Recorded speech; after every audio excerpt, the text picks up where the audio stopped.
Bueno, habíamos definido en el video anterior que era presión, habíamos dicho que era una fuerza sobre una superficie o sobre un área. Entonces las unidades que nosotros íbamos a utilizar para agua, para instalaciones de agua, iban a ser, por ejemplo, kilos por centímetro cuadrado o metros de columna de agua. Y a su vez yo puedo, de acuerdo a las presiones que trabajo, si trabajo por ejemplo con presiones muy chicas, yo puedo utilizar como subunidad el milímetro de columna de agua. Por ejemplo, este tipo de unidades se utilizan por ejemplo para gas. Y lo mismo puedo utilizar en ¿cómo se llama? En presión. En presión yo puedo utilizar, generalmente para agua, puedo utilizar las subunidades, pueden ser, por ejemplo, gramos sobre centímetros cuadrados. Y por supuesto, si quisiera tener una unidad mayor, podría usar toneladas por metro cuadrado, ¿no? Que es lo que, por ejemplo, utilizamos, o toneladas por centímetro cuadrado, que, por ejemplo, utilizamos ya, por ejemplo, en la parte de cálculo de estructuras. Pero bueno, pero nosotros estamos solamente trabajando en agua, entonces nosotros estas son las unidades con las que vamos a trabajar. El otro concepto que vamos a definir es el caudal. El caudal es igual al volumen que pasa por un determinado lugar, por una determinada sección, en un determinado tiempo. Entonces lo fijamos como volumen sobre tiempo.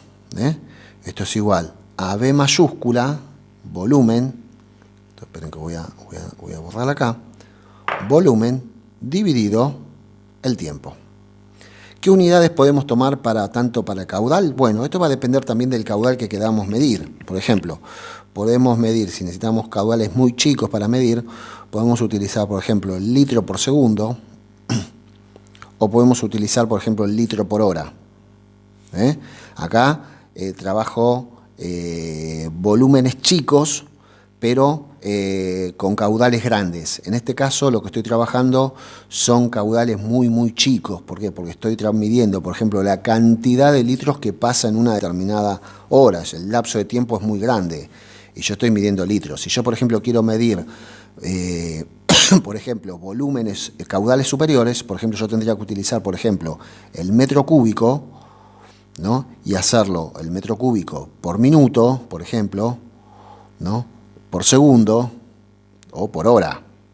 En este caso, ¿qué voy a hacer? Voy a usar grandes volúmenes de agua. Por ejemplo, quiero medir cuánto es el caudal que capto del lago para proveer al tanque, ¿no? De reserva de todo Calafate. Bueno, entonces en ese caso voy a medir en metros cúbicos por minuto o metros cúbicos por segundo. ¿Por qué? Porque el caudal es muy grande, ¿no? No puedo medir en litros. Es probable que mida en metros cúbicos por minutos, ¿no? O no digo metros cúbicos hora porque el metro cúbico hora no es un caudal muy grande, pero sí de repente en una unidad de tiempo muy corta. Bueno, y la otra, por ejemplo, la otra unidad que, por ejemplo, pero bueno, estas tres son muy comunes utilizarlo, el metro por minuto, el metro por segundo, el metro cúbico por minuto, el metro cúbico por segundo, el metro cúbico hora. Esto va a depender de acuerdo al tipo de caudal que yo necesite. Van a ver que en algunos casos, por ejemplo, para medir la cañería de impulsión a tanque de reserva, voy a medir en metros cúbicos hora. Para medir la capacidad de la bomba, ¿no? Las bombas generalmente me vienen en litros por segundo o en metros cúbicos por hora. Son las dos que me pueden llegar a venir. Bueno, y así va a depende de cada caso. Entonces eso lo vamos a ir viendo. Otra manera también de calcular caudal, ¿no? Podemos definir que la velocidad de un fluido, la velocidad, y fíjense que acá estoy tomando el minúscula, la velocidad. Acuérdense que la velocidad que era igual a la distancia en función del tiempo. Por ejemplo, acuérdense la velocidad, por ejemplo, de un auto, ¿en qué va? En kilómetros por hora, metros por hora, metros por segundo. Esto es Entonces es velocidad, es distancia sobre hora. Pero además, la velocidad aplicada a un fluido es igual al caudal dividido la sección.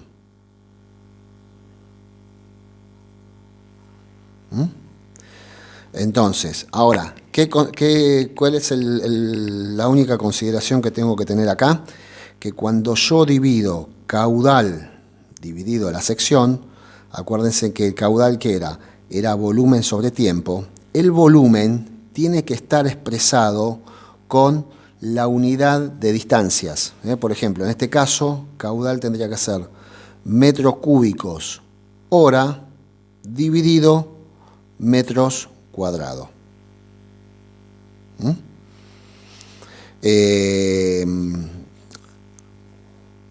¿No? Y también de acá podemos desprender que caudal es igual a la velocidad por la sección. Por la sección. Entonces también exactamente lo mismo. Acá si yo mido la velocidad en metros por hora, o metros por segundo, o centímetros por segundo, puedo medirla, yo tengo que multiplicarla por la misma unidad de medida de distancia que tengo para la sección. O sea, tendrían que multiplicarla por metro cuadrado, para que me dé metro cúbico hora. ¿Ven que es la unidad de caudal? Sería esta que está acá. Bueno, vamos a ir viendo esto porque vamos a ver que también esto que yo le estoy mostrando acá nos va a servir para cuando hagamos el cálculo de radiadores, cálculo de sección, para cuando hagamos el cálculo de cañerías o para calcular, por ejemplo, calibrar los pisos radiantes. Por eso yo en los videos de radiadores y de pisos radiantes van a ver que yo no les di la parte de cálculo de cañerías porque primero quería hacer estas apreciaciones desde la parte de instalaciones sanitarias porque es más fácil. Porque el cálculo de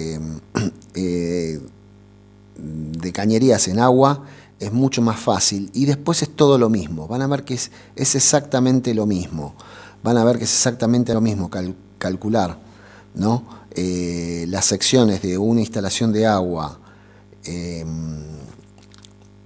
por alimentación directa es exactamente lo mismo, es igual que calcular gas, es igual que calcular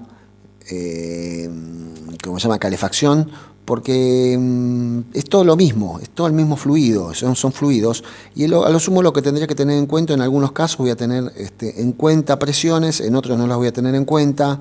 En el caso de gas sí, tengo que tenerlo en cuenta, tendría en cuenta las distancias. ¿Por qué? Porque como trabajo con presiones muy chicas, hay pérdida de presiones muy grandes. En el caso del agua, como yo trabajo con presiones muy grandes, prácticamente la resistencia que ofrece una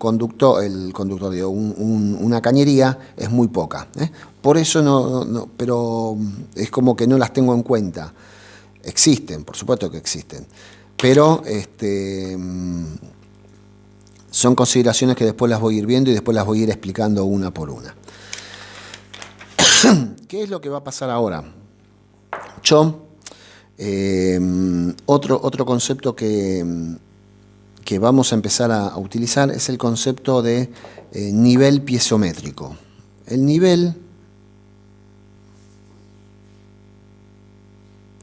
piezométrico, ven con Z, piezométrico.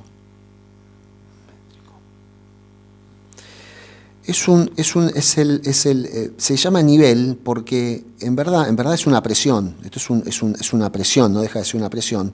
Pero se toma nivel porque como se mide en metros por columna de agua, nosotros cuando vamos a servicios públicos, el nivel piezométrico es el indicador de presión que tiene la red en la puerta de un terreno. Entonces, por ejemplo, si nosotros iríamos a servicios públicos y yo le digo, mira, necesito saber en esta dirección cuánto es la presión de agua que ustedes están entregando, me van a decir, bueno, el nivel piezométrico es de 22 metros de columna de agua. A eso se llama nivel piezométrico. Y esto viene de lo siguiente, ¿no? Cuando yo tengo los tanques de alimentación, de distribución, ¿no? de distribución lo estoy haciendo así en forma exagerada, ¿no? Acá en Calafate vieron que hay uno que está acá pasando Linda Vista, ¿eh? Hay 2 o 3 lugares, otro estaba en donde estaba cuando tomaban agua del arroyo Calafate, está ahí cerca de Huiliche, ¿no? Bueno, el tanque de agua, esto tiene una cantidad de agua determinado, que este agua yo lo capto, ¿no? Lo capté del río, ¿no? Lo capté del lago, esto lo capté del lago, ¿no? Este agua. Entonces, ¿qué es lo que pasa? Cuando yo voy distribuyendo, y seguramente se toma un punto alto, cuando yo voy distribuyendo el agua a las distintas viviendas que están, ¿no? en la ciudad, ¿no? Entonces tengo de distintas alturas, ¿no? A medida que me voy alejando, ¿qué es lo que pasa? ¿Qué es lo que va pasando? Estos son edificios, ¿no?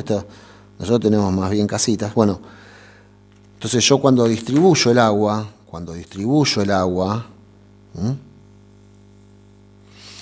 hay una norma, hay una regla que dice, como yo estoy trabajando con lo que se llama, si yo por ejemplo tuviera presiones, lo que se llaman presiones estáticas, o sea, yo por ejemplo alimento a las viviendas y las viviendas no consumirían agua, ¿no? Nadie consumiría agua. ¿Qué es lo que pasaría? Cuando yo alimento a mis viviendas, ¿no? Alimento a cada una de las viviendas, a cada uno de estos edificios, yo tendría que tener el nivel de agua a la misma altura que tengo el nivel de agua del tanque de distribución de agua. O sea, yo tendría que tener, por el principio de lo que se llama el principio de vasos comunicantes. O sea, yo tendría que tener presión de agua hasta este nivel. Por ejemplo, si yo fijo, por ejemplo, este punto, lo fijo como 0,0, entonces si este nivel está a 25 metros, yo siempre tendría que tener 25 metros de columna de agua en cada uno de estos edificios. Entonces, ¿qué es lo que pasa? Yo, si acá tengo un tanquecito de agua, no tendría ningún problema al alimentarlo directamente de la red. Lo mismo me pasa acá con este edificio, yo podría alimentarlo, este departamento también, yo podría llegar con el agua y alimentarlo en forma directa, Pero ¿qué es lo que pasa? Una red que no se utiliza para consumir el agua no tiene sentido. O sea, está hecha para consumir. Entonces, ¿qué es lo que pasa? A medida que va circulando el agua, las cañerías van ofreciendo resistencia, entonces se producen pérdidas de presión. Y estas pérdidas de presión son, a mayor distancia, tengo mayores pérdidas de presión. Y estas pérdidas de presión se dan, generalmente, hay lo que se llama una línea de nivel que va perdiendo la presión a medida que yo me voy alejando del tanque de reserva, de mi tanque de alimentación. Entonces, ¿qué es lo que pasa? En este caso, por ejemplo, en estos casos que yo tendría acá, como se va produciendo una pérdida de presión, ¿no? Y esta pérdida de presión, hay 2 tipos de pérdida de presión, una máxima y otra mínima, porque ¿qué es lo que pasa? Por ejemplo, durante el día va a haber más consumo que durante la noche, ¿no? Porque la gente a la noche, por ejemplo, duerme, entonces el agua no se consume. Entonces, ¿qué es lo que pasa? Recupera su nivel. Hay lo que se llaman 2 líneas de presión, que se llaman niveles de presión, nivel piezométrico, y el nivel piezométrico de ahora en adelante yo lo voy a marcar, lo voy a denominar con la letra NP, que significa nivel piezométrico, NP, que va a estar medido en metros de columna de agua. Voy a tener uno máximo y uno mínimo. ¿No? Entonces, ¿qué es lo que me va a indicar? Que va a ir variando. Hay lugares donde, por ejemplo, esta variación es bastante importante. ¿Vieron lo que pasa cuando nosotros estábamos acá, el año pasado, cuando estaban los hoteles funcionando? Vieron que llenan las piletas, hay mucho consumo en los hoteles, vieron que baja la presión, principalmente en los lugares donde están más alejados del tanque de alimentación. Yo, por ejemplo, acá en mi casa, yo vivo acá en Linda Vista, yo no estoy muy alejado del tanque de alimentación. si bien yo sufro una pérdida de presión, yo no tengo una pérdida de presión tan grande cuando, por ejemplo, en época de temporada hay mucho consumo. A lo sumo me puede llegar a pasar que ¿por qué? Porque estoy muy cerca, entonces no tengo tanta pérdida de presión. Por supuesto, los que van a tener pérdida de presión son los que están más alejados del tanque. Entonces, ¿qué es lo que puede pasar? Fíjense qué es lo que puede llegar a pasar acá. En este caso, por ejemplo, este edificio, si yo tuviera un tanque que alimentar, por ejemplo, a una cierta hora, por ejemplo, cuando hay mucho consumo, yo tendría un nivel que no me alcanzaría el agua para llenar el tanque, pero que sí lo puedo llenar durante la noche, por ejemplo, durante la noche. Entonces, por ejemplo, esta línea se llama nivel piezométrico máximo y este es el nivel piezométrico mínimo. Entonces tengo esa diferencia de altura, esa diferencia de presión. Por ejemplo, esta casa no tendría ningún problema.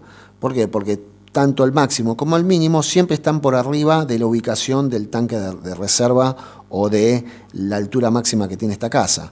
Por ejemplo, en este caso, ¿qué es lo que va a pasar? Por ejemplo, este edificio, bueno, acá justo lo hice, vamos a hacerlo un poquito más exagerado. Este edificio jamás se llenaría el tanque de reserva, ¿no? O sí, bueno, acá tendría que estar un poquito más alto, ¿no? Tendría que tenerlo acá. Por ejemplo, si yo tuviera este edificio acá, tengo este edificio así de alto, jamás se llenaría, por ejemplo, este tanque de reserva que tengo acá. ¿Por qué? Porque aunque tenga la presión máxima, siempre está por debajo la altura de presión, debajo de la altura que tengo de alimentación al tanque de reserva. Entonces, en este caso, sí o sí tengo que utilizar otro sistema. No puedo alimentar el tanque directamente de la red, sino que tengo que alimentarlo directamente, tengo que alimentarlo a través de un sistema intermedio, que es un tanque de bombeo, que después lo voy a explicar qué es eso. Esto también está bien explicado. Fíjense que esto está bien explicado. Está explicado en el Nisnovich. En el Nisnovich está explicado al principio de todo. Véanlo, yo también se los voy a dejar, les voy a dejar las páginas para que lo vean. Ven, acá estaban lo que les estaba explicando de la columna de agua. Acá están las equivalencias, las equivalencias de presión, lo que es una atmósfera, lo que es una columna de agua. Y el nivel piezométrico estaba por acá. Estaba explicado en una de estas páginas. A ver si lo tengo por acá. De última, bueno, ya cuando lo vea lo voy a ir. Recién lo había visto, recién lo pasé. Lo había pasado. A ver si está acá. Creo que en la columna 3, en el nivel. No el nivel, el capítulo 3A. Bueno, acá está, justo que estaba buscando el capítulo, al final acá lo encontré. Ven acá cómo se obtiene el agua potable. Bueno, si quieren léanlo, distintas maneras de captar agua, cómo se capta, ¿no? De distintos lados.